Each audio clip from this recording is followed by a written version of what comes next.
میری ایک بچی نے سوال پوچھا ہے کہ میں جس مرشد کے ہاتھ پر بیعت ہوں، بعد ازاں ان کی خدمت کے لیے ان سے نکاح کیا۔ اب چونکہ میاں بیوی کا رشتہ بھی ہوتا ہے تو انسان ہونے کے ناطے معمولی باتوں پر نظریاتی یا سوچ کا اختلاف بھی بیچ میں آ جاتا ہے، جس سے بے ادبی کا مکمل چانسز ہوتے ہیں۔ ایسی صورت میں فیض سے کیا میں محروم رہوں گی اور فائدے سے زیادہ نقصان ہو سکتا ہے؟ کبھی کوئی بات ان کے دل کو دکھ دے سکتی ہے، تو کیا ایسی صورت میں کیا کروں؟ ان بے ادبیوں سے بچنے کے لیے کیا مرشد کی مرشد جو کامل و اکمل بھی ہے، تو کیا ان کی دست حق پر بیعت کی جا سکتی ہے، یا اپنے مرشد و شوہر کے سامنے بالکل سر تسلیم خم کر کے رکھنا چاہیے؟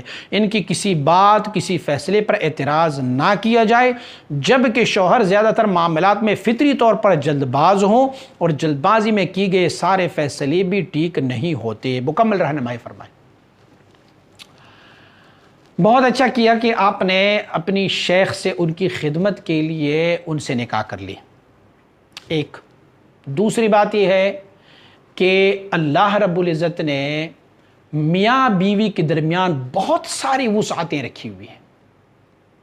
دیکھیں، الحمدللہ ثم الحمدللہ، ہمارے والد محترم اور حضور مجدد دوران حضرت اخوندزادہ فقیر سیف الرحمن امام خراسانی رحمۃ اللہ تعالیہ، آپ مبارک کی ازواج وہ بھی سارے انہی کی مریدات تھی، اور اس فقیر کی جو زوجہ ہے وہ بھی مجھ سے ہی مریدہ ہے۔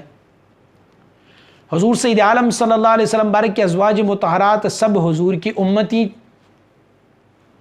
ان پر ایمان لائی تھی، لیکن رب کائنات نے میاں بیوی کے درمیان وسعتیں دی ہوئی ہیں۔ بہت ساری ایسی باتیں ہیں کہ اللہ کریم نے میاں بیوی کے درمیان معافی۔ آپ دیکھیں، ازواج مطہرات جس طریقے سے انہوں نے حضور نبی اکرم صلی اللہ علیہ وسلم بارک کو، بڑی مشہور معروف واقعہ ہے کہ جس میں سے حضور ناراض ہوئے تھے اور حضور تشریف لے گئے تھے، انہوں نے کچھ دنیاوی متاع اور سامان کا مطالبہ کیا ہوا تھا، تو حضور نبی اکرم صلی اللہ علیہ وسلم ناراض ہوئے۔ اچھا، حضور اپنی کسی امتی سے ناراض ہو جائیں تو پھر کیا ہوگا؟ ان کی ہلاکت ہے نا۔ لیکن حضور اپنی ازواج مطہرات سے، آپ دیکھیں گے ازواج مطہرہ کا آپس میں کیا، حضور نے شہد کھائی تھی، اور پھر کچھ ازواج مطہرات نے حضور کو کیا فرمایا کہ آپ نے کیا کھایا ہے؟ اچھا، حضرت ام سلمہ رضی اللہ تعالیٰ عنہ وہ حلوہ حضور کی بارگاہ میں بیچتی ہیں، اور عائشہ رضی اللہ تعالیٰ عنہ حضور کے بیٹھے اس کو اٹھا کے دیوار پر دے مارتی ہے، حلوہ بکھر جاتی ہے، حضور کے سامنے یہ عمل کیا جاتا ہے۔ میرے آقا صلی اللہ علیہ وسلم نے عائشہ رضی اللہ تعالیٰ عنہ کو فرمایا کہ عائشہ، جب آپ غصے میں ہونا تو مجھے آپ کے غصے کا پتہ چلتا ہے۔ کیا یا رسول اللہ صلی اللہ علیہ وسلم؟ حضور نے فرمایا کہ جب آپ غصے میں ہوتے ہو تو مجھے، میرا نام جب لیتی ہو تو محبت سے، جب آپ غصہ میں نہ ہو تو آپ کہتے ہو یا رسول اللہ، یا حبیب اللہ، یہ مجھے کہتے ہیں۔ اور جب آپ غصے میں ہوتے ہو تو پھر آپ نام کچھ اور لیتے ہو، مطلب نام میں سے یا ابو القاسم کہتے ہو، یا پھر کوئی اور نام مجھے بتا دیتے ہو۔ اس حدیث شریف میں اختلاف ہے کہ کیا نام بتاتے تھے، کیونکہ حدیث مختلف راویوں سے۔ تو میاں بیوی کے درمیان اللہ کریم نے وسعت دی ہوئی ہے۔ آپ خوش قسمت ہو کہ وہ آپ کا شوہر بھی ہے اور آپ کا مرشد بھی ہے، کیونکہ اکثر و بیشتر ایسے ہوتے ہیں کہ خواتین چون کے اپنے مرشد سے کل کی بات نہیں کر سکتے، اپنی دلی حالات اور کیفیات بیان نہیں کر سکتی، کیونکہ وہ مرد ہے اور یہ عورتیں ہوتی ہیں۔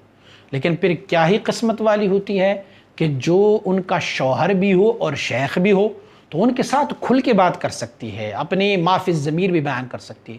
میاں بیوی کے آپس میں اختلافات ہونے کی وجہ سے سلوک و تصوف میں جو وہ آپ کا شیخ ہے، اس میں اس وقت تک نہیں ہوتا جب تک کہ ظاہری طور پر شریعت غرائے محمدی کی کوئی مخالفت نہ ہو اس میں سے۔ مطلب گھر کی کاروبار میں، زندگی میں میاں نے کہا میاں آپ کا مرشد بھی ہے، اور میاں نے کہا آج مسالہ زیادہ ڈالا ہوا ہے، نمک زیادہ ہو گئی ہے، آپ نے کہا میں بیمار تھی، مجھے پتہ نہیں چلا، زیادہ ہو گئی اب بیمار، اور وہ اس سے ناراض ہو گیا، تو اس سے بیعت پہ کوئی فرق نہیں پڑتا۔ ہاں، دینی امور میں، تصوف کی امور میں کوئی ہو تو پھر وہ ہو۔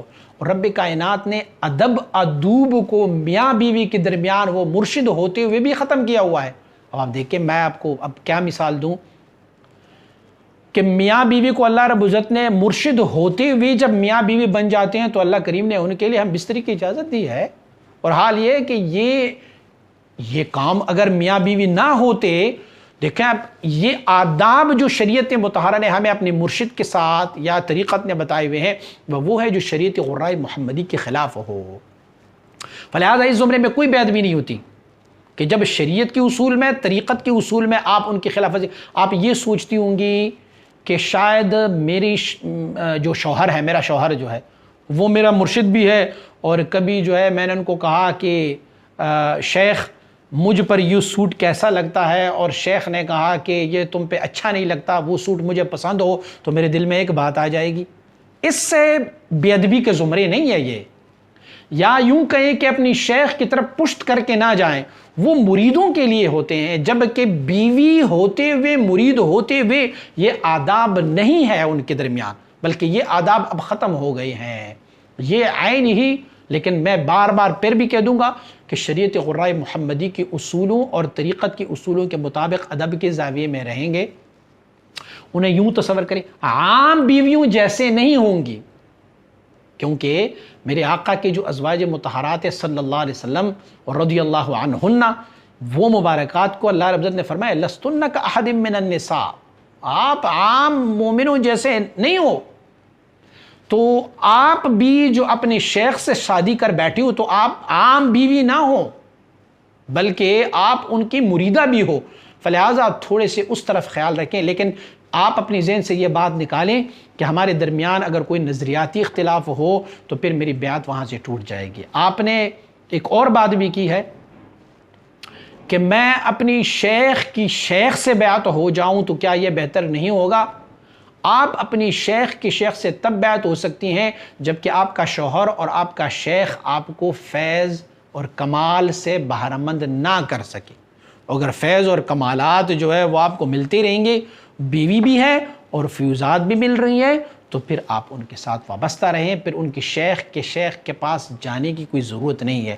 لیکن اگر آپ یہ سمجھ رہے ہیں کہ اب ہم میاں بیوی ہو گئے ہیں اور اب نظریاتی اختلافات بھی آ جاتے ہیں اور اس اختلافات کی وجہ سے مجھے جو فیض ملنا تھا وہ اب نہیں مل رہا، تو پھر بہتر طریقہ یہ ہے کہ آپ اپنی شیخ کی شیخ سے یا پھر کسی بھی کامل مکمل شیخ سے بیعت ہو جائیں.